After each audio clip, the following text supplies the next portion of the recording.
Hi, this is Steve Kodad of the Feng Shui Cure. I've had many of my students ask me specifically how to go about evaluating the home step by step. Now you have the checklists, which are going to be very, very helpful to you. And you're probably going to be using them uh, over and over for at least a while. But let me go over it for you visually at this point. And some people find this particular recording very helpful when they're doing their first evaluation for a client.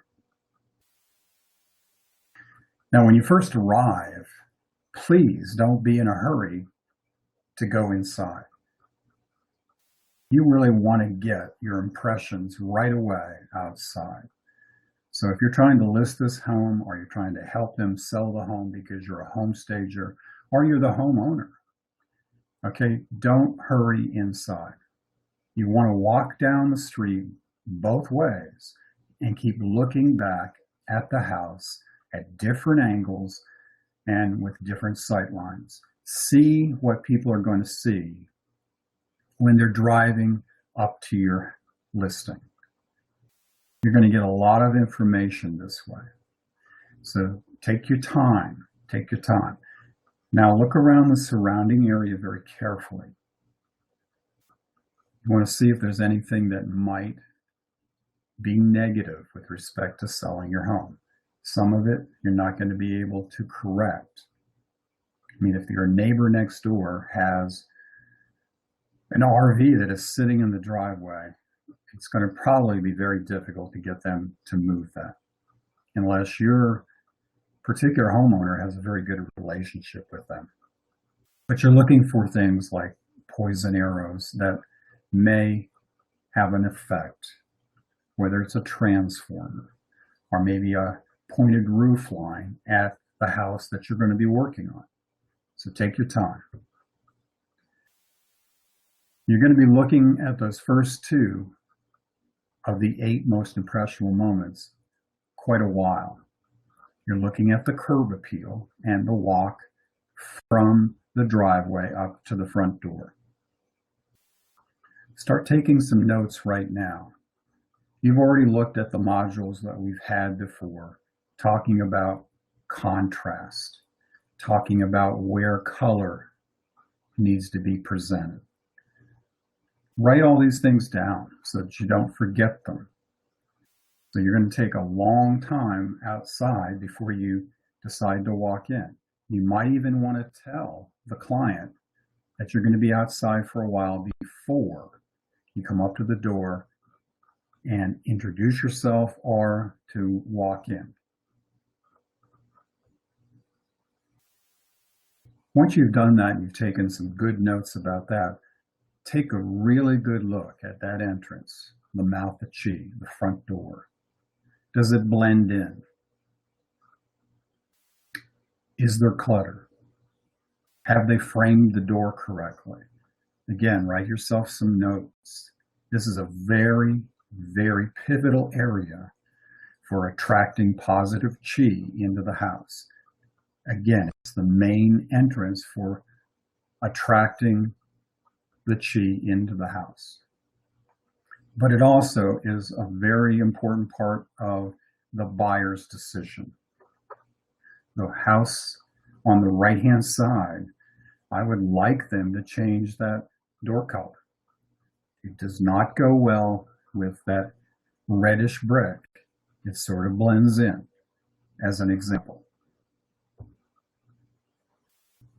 Once you've walked in and introduced yourself or said hello again, you're going to ask them to walk you through the house.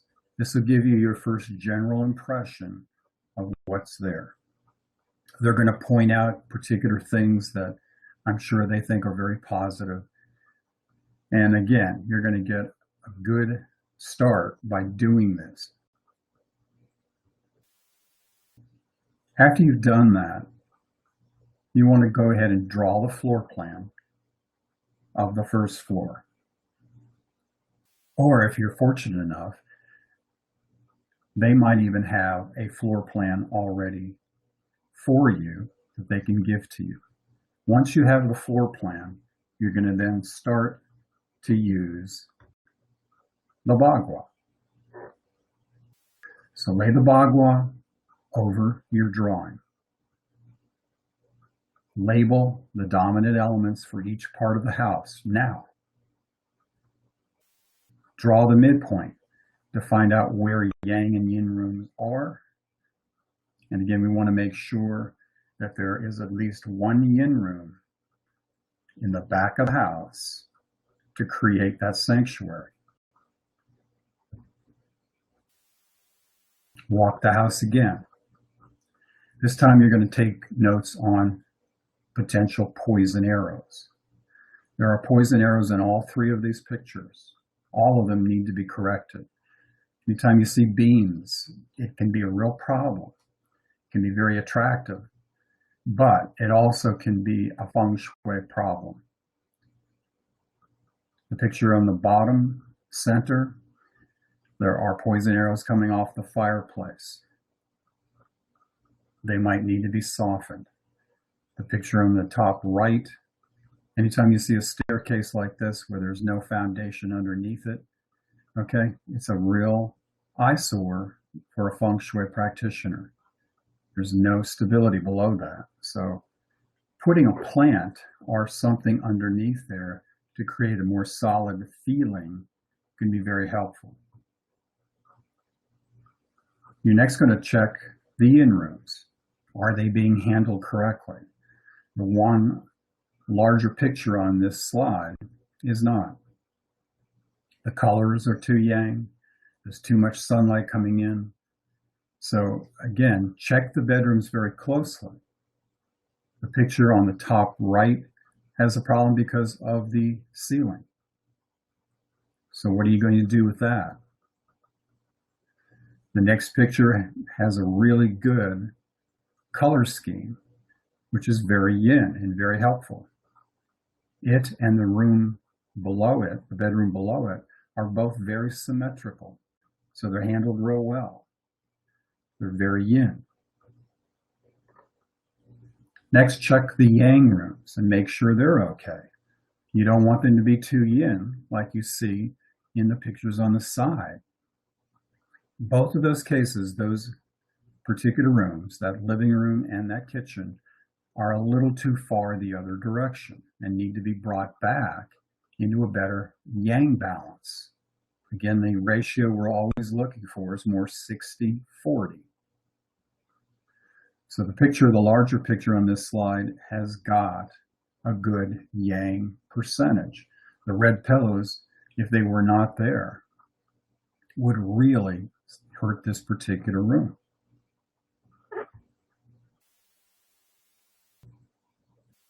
I would then walk the house again and check the flow. And how easy is it for the potential buyer or any visitor to walk through the house? Is there, again, too much clutter? Is there any corners that have a lot of stagnant energy or some items that should be picked up? So make sure that it's easy to walk around. You can see by the dining room on the top right, even though it's pretty spectacular, it's too yin, and there actually is a problem walking around the table because of that large hutch. Now, if you look outside in the backyard, you want to make sure that it's following the classic armchair that we have discussed over and over for you. Does it have a mountain back there? The picture on the left has a natural one with trees, okay? Doesn't have to be more than what you're seeing in this picture. This is definitely just fine, but it has the protection, it has the buffer. The picture on the right, they had to create it a little differently, and they did it with a beautiful fence or wall. But you want to make sure that the back is protected. It has its mountain. And then let's check the sides. Are the sides protected too? Again, taking into account the classic armchair. Very important. Picture on the left is definitely got a protected side. The one in the top right also has a protected side. But then if you look at the middle picture, this is a very normal situation. Here are two houses. There is no buffer in between. So they do not feel as protected. And it does come across to the potential buyer on a subconscious level that it's not quite private enough. So just planting a couple of small trees in there would really, really aid the sale of that house. Then go back up to the front and make sure that we have that clear view from the classic armchair. Is there anything that is obstructing the front door view? Now, two of these pictures, they do. The larger picture has an obstruction. You can't quite see up and down the street, especially during the summer when the leaves are on. The bottom picture on the right has that problem also. The front door is somewhat hidden, and that person, when they're standing there, cannot see up and down the street. The one on the top right is really well done, especially since that large mature tree is not in front of the door. So you want to use the same system every time. And I promise you, it will become second nature. Now, don't forget to use your checklist to start, and before you know it, you will not even need them. Thank you very much.